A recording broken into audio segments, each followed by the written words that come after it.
Hey friends, welcome to my channel. तो आज हम वनीला स्पॉन्जी केक का बेस जो है घर पे बनाएंगे, जिसमें हम ना तो ओवन का यूज़ करेंगे, ना cake gel, citric acid, GMS powder, vinegar, कुछ भी नहीं।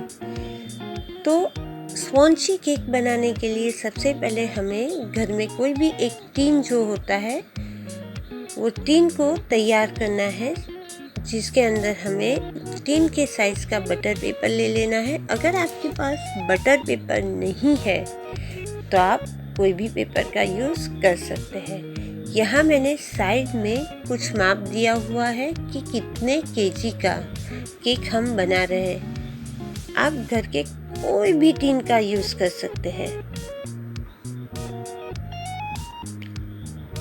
तो चलिए हम टीन को सबसे पहले प्रिपेयर कर लेते हैं। उसके लिए बटर पेपर रखने के बाद मैं ऑयल से टीन को अच्छे से ग्रीस कर लूँगी। और ये जो है, मैं ग्रीस को टीन के ऊपर से लेके नीचे तक सभी जगह ऑयल लगा दूँगी। अब देख सकते हैं। अब ये टीन को साइड में रखना है और गैस पे प्री हीट के लिए, जब भी हम केक का बेस बनाते हैं तो हमें कुकर या तवे को, जहाँ पे हमें बेस बनाना है, ठीक है, तो उसे 10 से 15 मिनट तक प्री हीट के लिए रखना बहुत ही ज़रूरी है। तो प्री हीट के लिए मैंने यहाँ नमक लिया हुआ है। आप नमक की जगह सेंट का भी यूज़ कर सकते हैं। अब मैं एक स्टैंड रखूँगी और कुकर को बंद कर देती हूँ 10 से 15 मिनट तक। तब तक चलिए हम हमारे केक की तैयारी शुरू कर देते हैं। तो सबसे पहले मैं एक बाउल लेती हूँ। वो बाउल के अंदर अब हमें सबसे पहले कर्ड डालना है। मेरे पास ये 1/4 कप 150 ग्राम कर्ड। अगर आपको मेज़र में पता नहीं चलता है तो आपको वज़न करके लेना है। तो यहाँ मैंने 150 ग्राम कर्ड का यूज़ किया हुआ है, जिसके अंदर मैं शुगर ऐड करूँगी, जिसका मैंने पहले से पाउडर बना के रखा है। तो शुगर 100 ग्राम मतलब 1/2, हाफ कप शुगर मुझे यूज़ करना है। अब ये दोनों को अच्छे से मिक्स कर लेना है।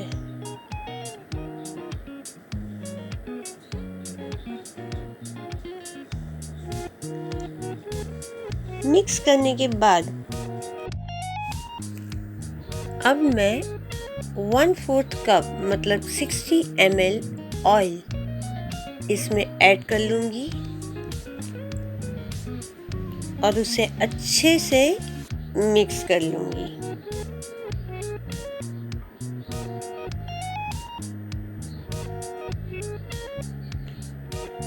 मिक्स करने के बाद अब बारी आती है, क्योंकि हम वनीला स्पॉन्ज बना रहे हैं, तो वनीला एसेंस।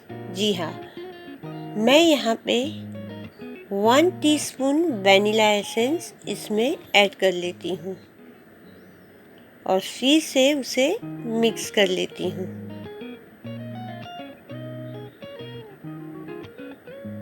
अब हमारा वेट इंग्रेडिएंट्स यहाँ तैयार है।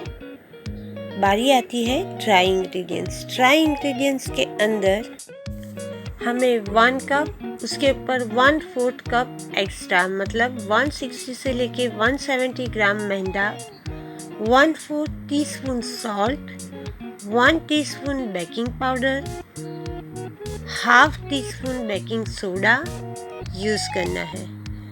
तो सबसे पहले मैं 1 कप प्लस 1/4 कप मैदा यहाँ यूज़ करूँगी, जिसे मैं छान लेती हूँ। तो सबसे पहले मैंने 1 कप मैदा लिया हुआ है, जिसे मैं ऐड कर लेती हूँ। ध्यान रखना कि जो हमने मिक्सचर तैयार किया हुआ है, उसमें जब डालते हैं तो थोड़ा थोड़ा करके ऐड करना है। और उसे मिक्स करते जाना है। अब बाकी बचा मैदा भी मैं अंदर ऐड कर लेती हूँ।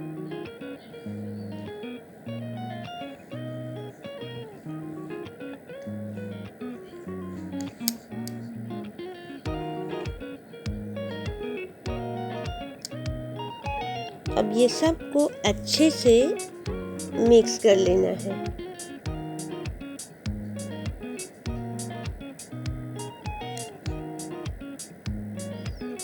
अब बाकी बचा मैदा भी हम यूज़ कर लेंगे। तो 1/4 कप मैदा यहाँ हमें यूज़ करना है।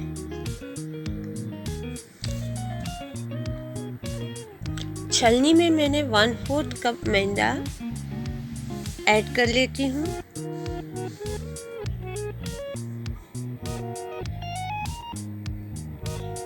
यहाँ मेरे पास बेकिंग सोडा और बेकिंग पाउडर है जो हमें ऐड करना है। तो सबसे पहले मैं बेकिंग पाउडर जो है वो ये मैदे के अंदर ऐड कर लेती हूँ।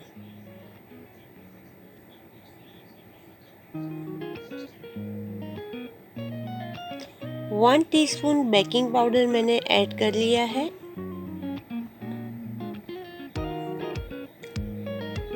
और मैदे को मैंने छान के मिक्सचर के अंदर डाल दिया है और इसे भी मैं अच्छे से मिक्स कर लूँगी।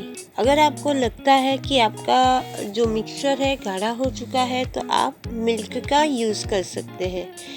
अगर मिल्क नहीं है तो आप मिल्क पाउडर में हल्का सा पानी डाल के भी मिल्क बनाकर यूज़ कर सकते हैं। सब चीज़ें मिक्स हो जाने के बाद मैं 1/4 टीस्पून मतलब कम से कम 3 चुटकी सॉल्ट मैं अंदर ऐड करूँगी। अब बाकी बचा मेरा बेकिंग सोडा 1.5 टीस्पून ऐड कर लूँगी और उसे अच्छे से मिक्स कर लूँगी। सोडा ऐड करने के बाद हमें मिक्सचर को ज़्यादा बीट करने की ज़रूरत नहीं है। अब हम ये सारे मिश्रण को टीन के अंदर जो पहले से हमने प्रिपेयर करके रखा था उसके अंदर ऐड कर देते हैं।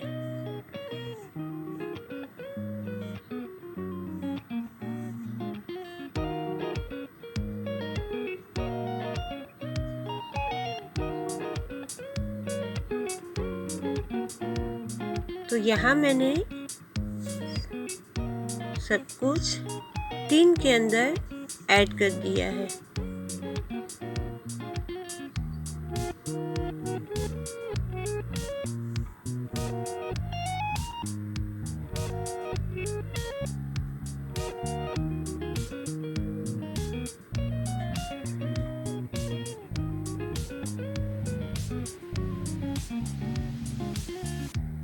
ध्यान रखना जब हम टीन के अंदर हमारा ये जो मिक्सचर है वो ऐड करते हैं तब हमें उसे बिल्कुल भी टच नहीं करना है, बल्कि टीन को इस तरीके से ज़मीन के ऊपर हल्के हाथों से पछाड़ के बीटर को हमें एडजस्ट करना है और ऊपर का जो लेवल है उसे ठीक करना है। तो ये हमारा टीन बिल्कुल रेडी है। अब इसे हम जो पहले से हमने प्री हीट करके रखा हुआ कुकर है उसके अंदर रख देंगे स्लो फ्लेम पे कम से कम 20 से 25 मिनट तक।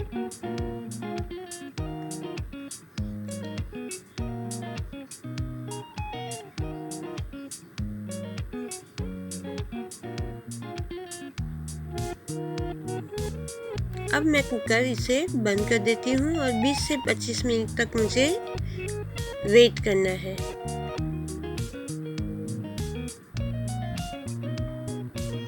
पच्चीस मिनट के बाद अब मैं चेक करती हूँ कि हमारा बेस तैयार है कि नहीं है। ये चेक करने के लिए या तो मैं एक पतली सी स्टिक या नाइफ की मदद से चेक करूँगी।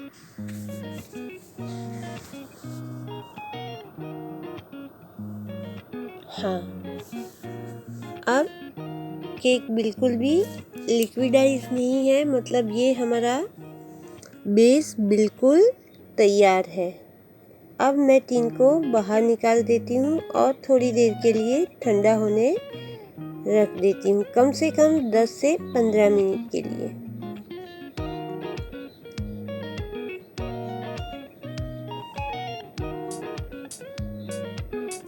दस से 15 मिनट के बाद साइड से मैं चाकू घुमाकर चेक कर लूँगी कि वो कहीं चिपका ना हो।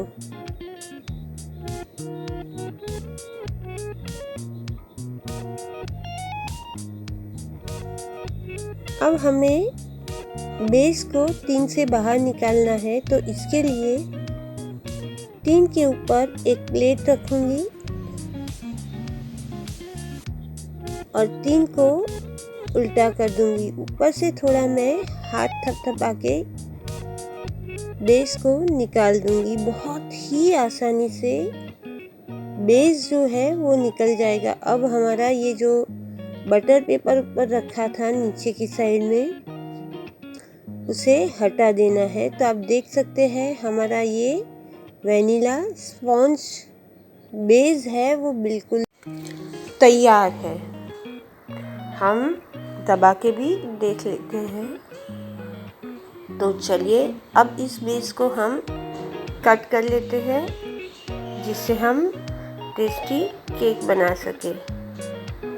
अगर हम इसे केक बना रहे हैं तो हमें ये बेस को ब्रेड कटर से राउंड शेप में काटना है।